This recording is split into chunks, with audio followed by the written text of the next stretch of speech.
Hello and welcome to Tech Trends. I'm Olayemi Oshidende, and here's what we have on the program this week. Young innovators and educators in Ilorin came together for the AI Productivity and Technology Summit 2025, a platform designed to equip the next generation with the skills to build AI solutions for real-world problems. We'll bring you highlights from the event. We'll also be taking a dive into the animation space, giving you a glimpse of how partnerships between Nigeria and France are creating magic on screen. Why do some startups thrive while others fail? Zainab Aziz, a product manager with experience working with startups, joins me to share insights on building for growth, funding, and expansion. We'll give you more in just a moment. Do stay with us. This is Tech Trends, and I am Olayemi Oshidende.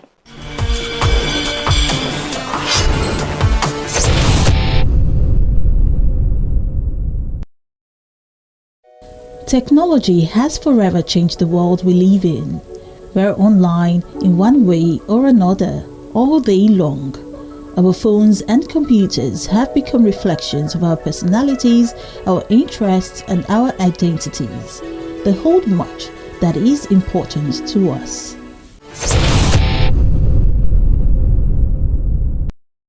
The AI Productivity and Technology Summit in Ilorin, Kwara State was all about connecting bright young minds with industry leaders to tap into their knowledge and experience. The summit aimed to bridge the gap between classroom learning and real-world applications, empowering the students to harness artificial intelligence when solving some of the continent's challenges.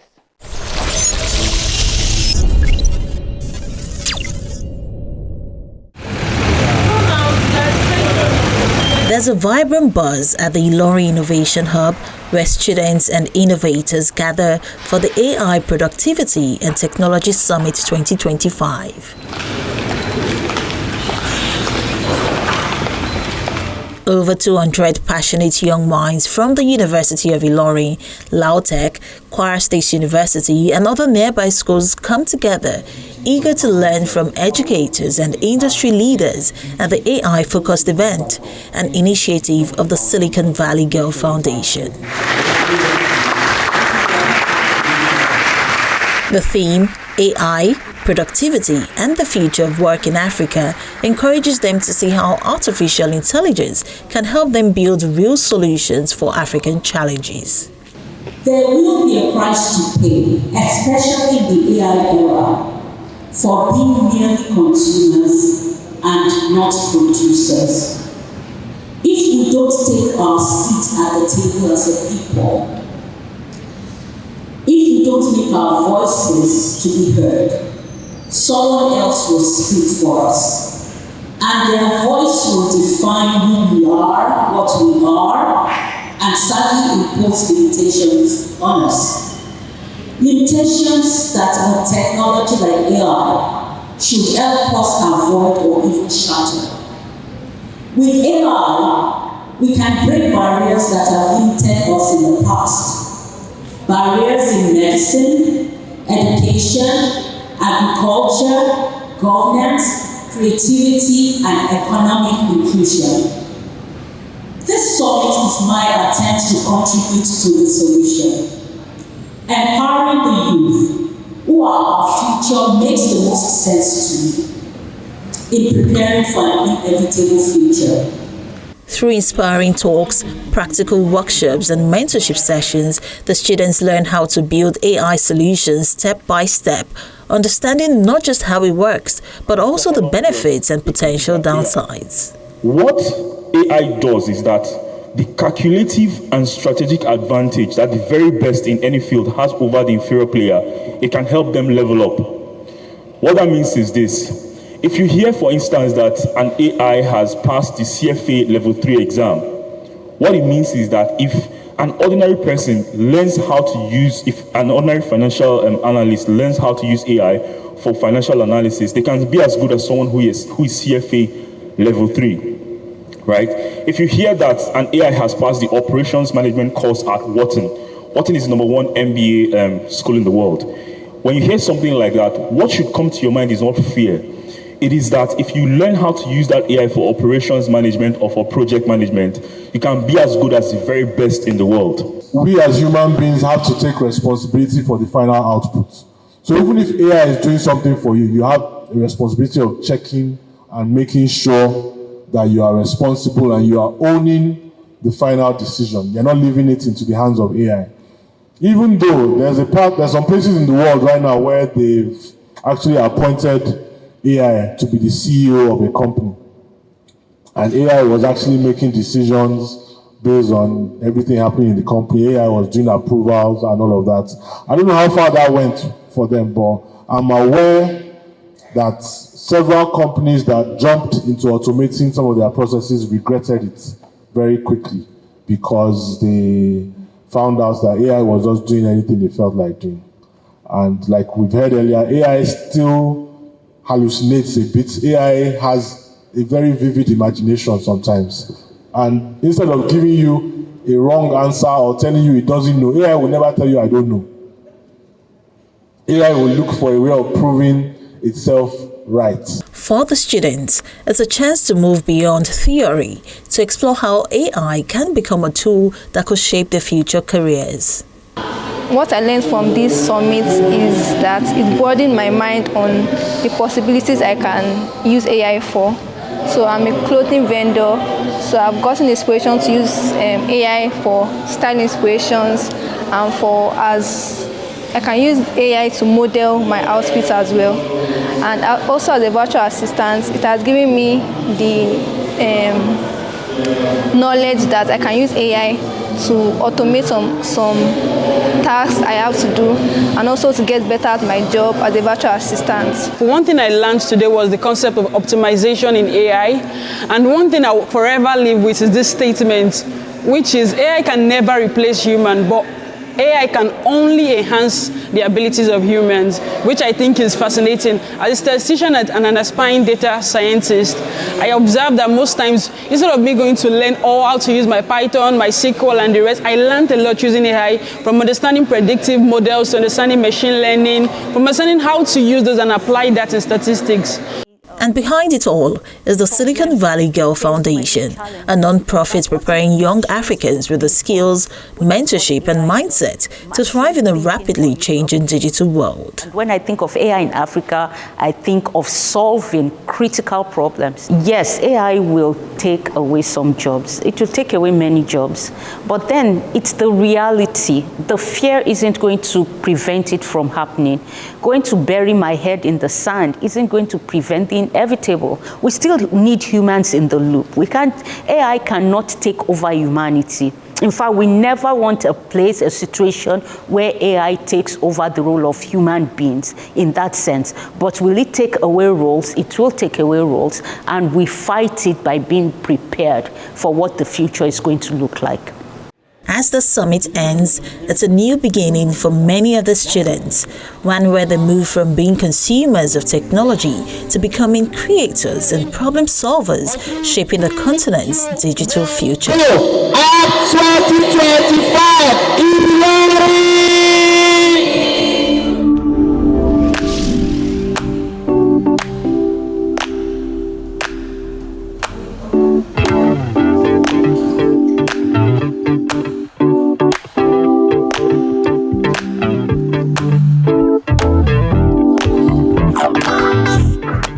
At the Magic Carpet Studios in Lagos, these Nigerian animators are bringing local stories to life.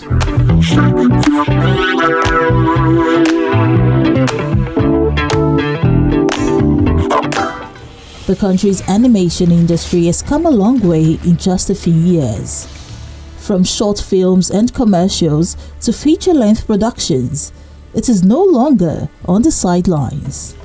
I would say that we are gradually becoming very recognizable on the global stage because we're also seeing a huge influx of producers, directors who want to get their shows produced, right, in the current Nigerian animation space, because we have lots of production houses, Magic Carpet being one of them. I think we've successfully been able to execute certain projects like Garbage Boy for Cartoon Network, and a host of other productions. So I think these are international projects that are being done in Nigeria. And I think that if we continue at this pace, definitely would become even way much more recognizable internationally. Though the growth is clear now, the journey has not been easy. Animation is a demanding industry. It takes long hours, advanced tools and constant training to meet international standards. For many Nigerian studios, keeping up can be tough, but with the support of French partners, their work is now crossing borders and gaining recognition. The industry requires lots of people who are able to give to the industry, right? And this does not just have to do with financial resources, but also in terms of facilities as well, that are able to aid people who are not able to access all of these things. The industry is very demanding in terms of, the tools you use, the access you have to certain information. And I think, like I said, the French embassy has provided a lot of these things for the industry in such a way that we've seen some very good rapid growth, something that we're very excited about. And we're looking forward, we're hoping that also the Nigerian government is also inspired by all of these, great deeds by the French embassy in such a way that it becomes a national recognition, whereby we're able to also see the government, show certain, not just interest, but also give resources in such a way that it's able to grow beyond what it is right now. Since 2022, the French embassy in Nigeria has been helping local professionals take part in some of the world's biggest animation events, like the Annecy International Animation Film Festival and MIP Junior in Cannes. These opportunities have opened doors for training, collaboration, and partnerships that continue to move the industry forward.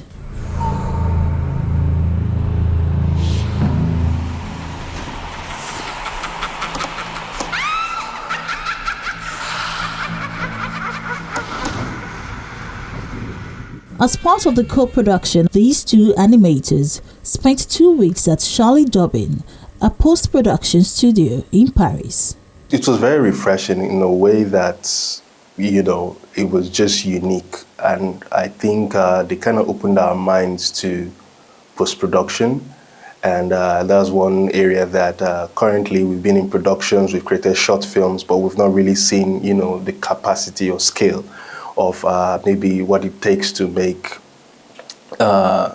to edit or create like a feature-length film and, do post-production in terms of sound of that massive scale. So they kind of taught us how to go about it in terms of sound design and special effects, color grading for film.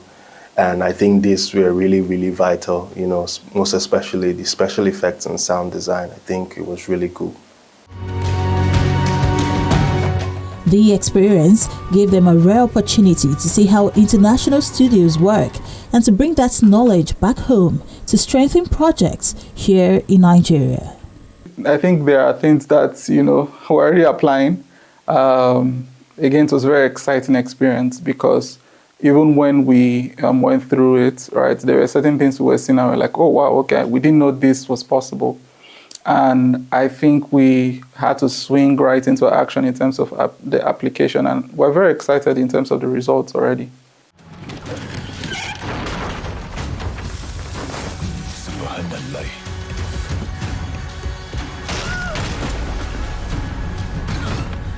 One of the standout projects born from this partnership is the Passport of Malam Ilia.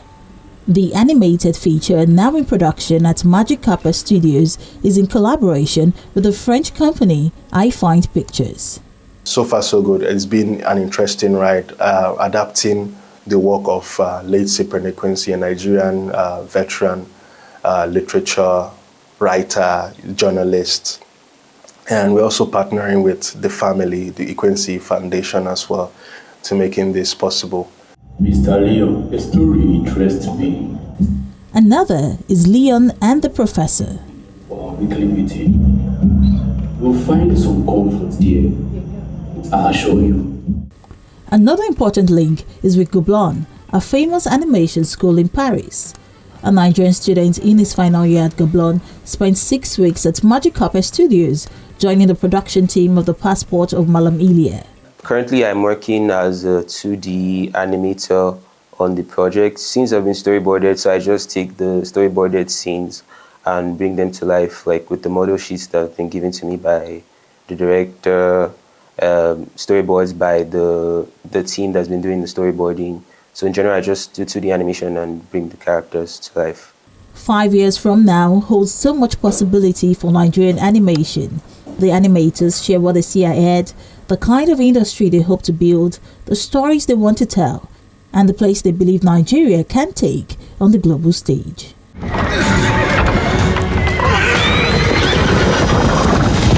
The journey of Nigeria's animation is still unfolding, but what we can already see is how far it has come.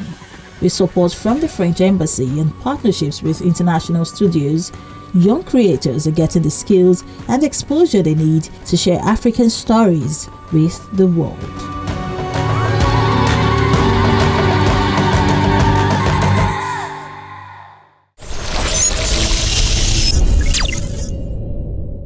Let's start from the basics, Zainab. From your experience, what really makes the difference between a startup that succeeds and one that struggles? I would say, thank you for that question. Let's start off with that. I would say that a startup that succeeds is one that pay attention to the users.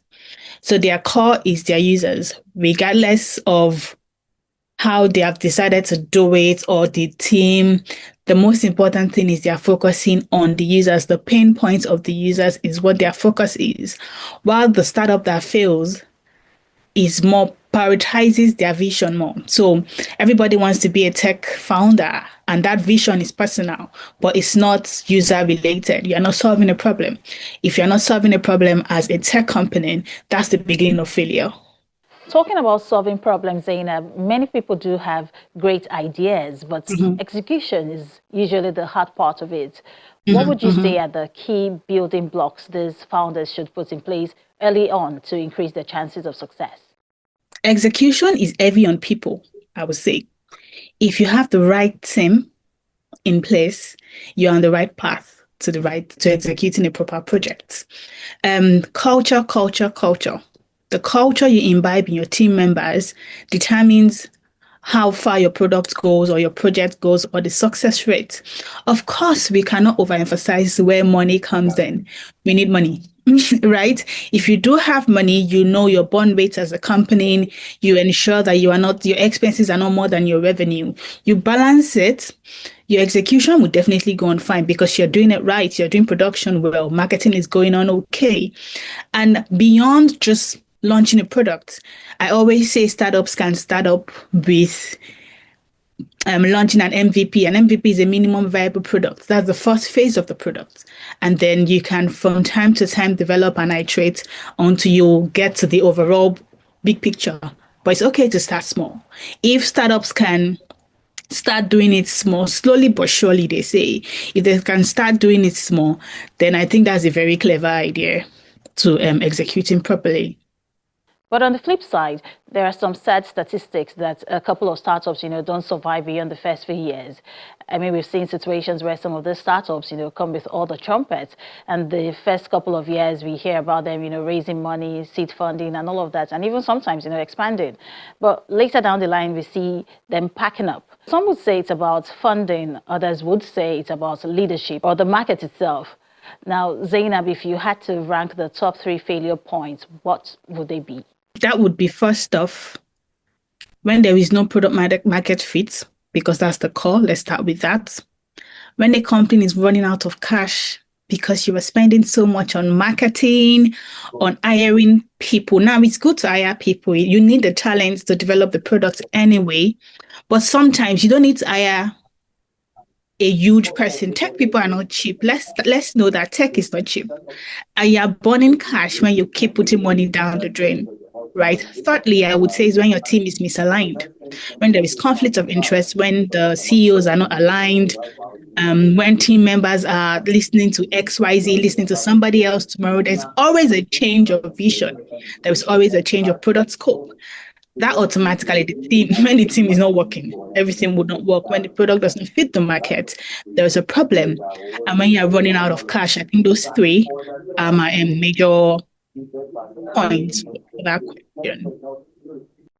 And at what point should a founder, start thinking seriously about scaling? Because some people begin to have that conversation too early, but at what time should they start thinking and talking about it just so they don't miss the right opportunity? Because there has to be that point where they can say, this is the time for us to expand. Yeah. And thank you for that, Olayemi. Scaling is key. The plan is to grow, to make money, to solve a problem. But before you can scale, I always say, what is your product doing? What problem is your product solving? Who is your product catering to? Who are those using your product? Are you making money even when you are paying attention to one locality around you? If you start off with the island, let's use a food business, for example, a food delivery business, for example. Imagine that the island is your major market and you haven't even conquered the island yet. You're already thinking of going to the mainland. That's another ball game. Or you've not finished with Lagos. You're thinking of going to Abuja.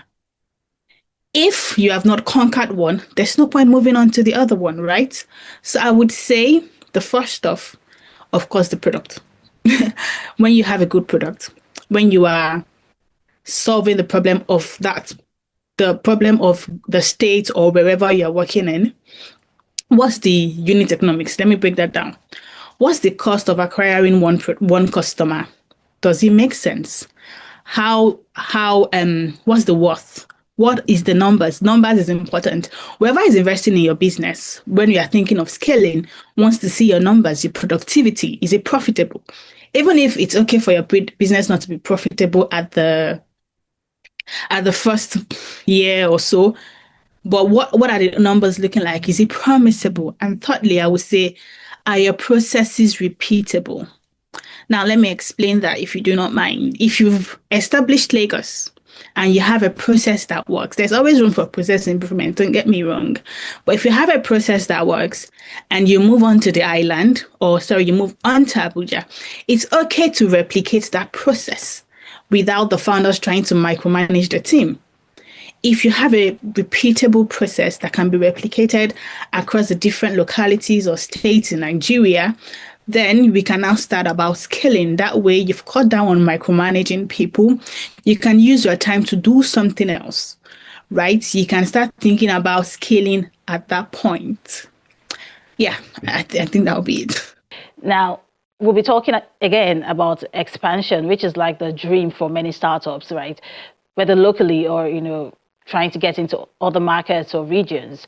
What are the right signals that a startup is ready to expand? Thank you. One of them would be your product solves a problem. Like I've always said, product is the core. If your product solves a problem, your users are using it. It's not just about refer and earn. Come and take 50 naira or $20 when you refer somebody. But when they refer and the person comes on, are they staying? What's the retention strategy or what's the retention rate of your customers? If they are staying, yes, let's carry on. But if they're not staying, you want to do your research again and start all over again, which is fine. You also want to check if the processes or the systems can run without founders being in place. So when the founders are elsewhere pitching to investors, can this product sustain itself? Can the team manage themselves? Can they go and replicate this process somewhere else or in another country? Before you go to another country, you want to be sure that you've gotten your own country right first, right?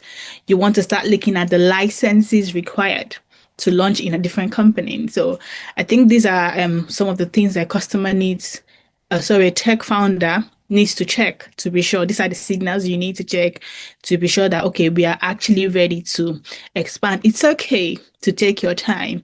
It's okay to understand the market in where you are at the moment. And then when you are going on to the next one, it's not about XYZ tech company has now launched in Ghana.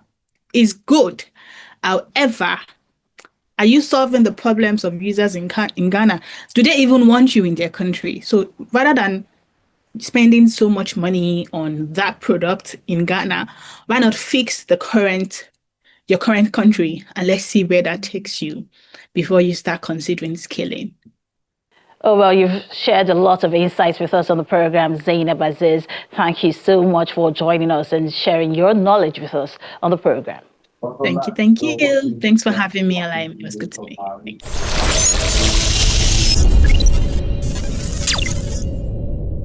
Well, that's all for this week on Tech Trends. I hope you enjoyed the episode and picked up something new along the way. Remember, Tech Trends is here to keep you updated on insights, trends, and developments happening in the tech space. Also, don't forget you can catch all our episodes on the channel's TV YouTube account. Make sure to watch, share, and like your favorite editions. For Tech Trends, I'm Olayemi Oshidende. Bye for now.